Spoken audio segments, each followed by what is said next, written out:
So imagine you're sitting in your doctor's office and they tell you, we got your lab results back and it's not good. Your kidney function has dropped, it's down at 20%. We want you at 60% or better, you're down at 20. So it is now time to start prepping you for placement into a dialysis unit for dialysis.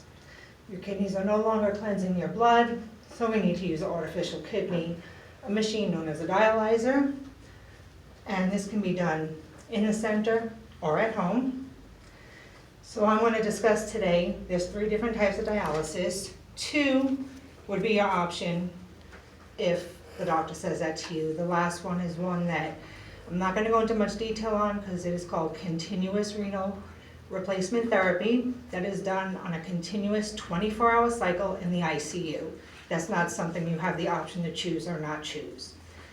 The other 2, we have hemodialysis, which I will refer to from here on out as HD, and peritoneal dialysis, that I will refer to as PD.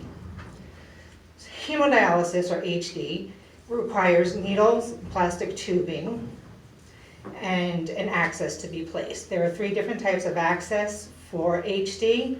First one is a vascular access catheter. That is absolutely not preferred. One of the nephrologists I work with actually refers to it as the permacath of death. Patients are more susceptible to infection, sepsis, leading to death. So we try not to use that. Those are used only in emergent situations. The next type of access is the arteriovenous fistula, or AV fistula. That actually is done surgically. It connects a vein to your artery, and it's the access site that they will use to filter your blood in and out of your body. That is the preferred method of access that we like to use.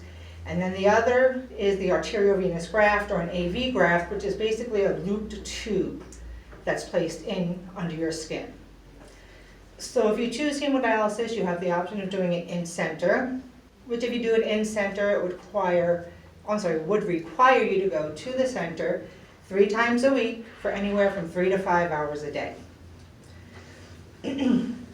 The risks of the HD are low blood pressure, anemia, muscle cramping, elevated potassium levels, difficulty sleeping, itching, irregular heart rate, and sudden cardiac death.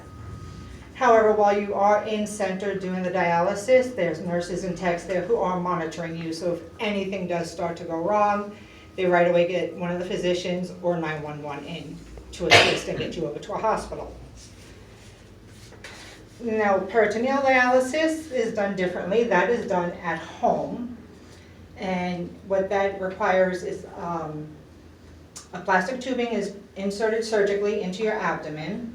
Then the peritoneum, which is a membrane in your abdomen, serves as the dialysis filter. You would connect to an IV bag, and that one takes about 3 to 4 hours that you would have to be hooked up, and you do that about 5 times a day.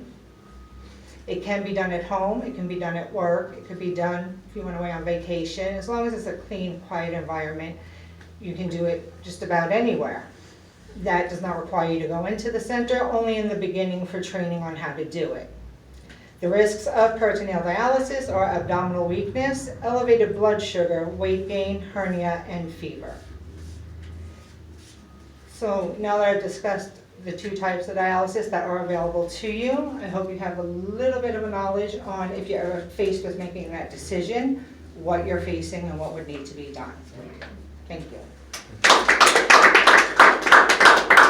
Okay, cards.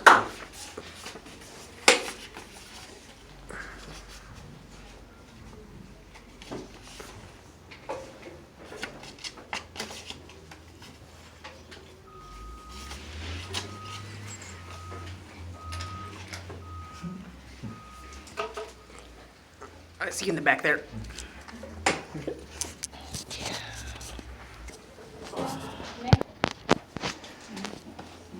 I'm sorry, I just have to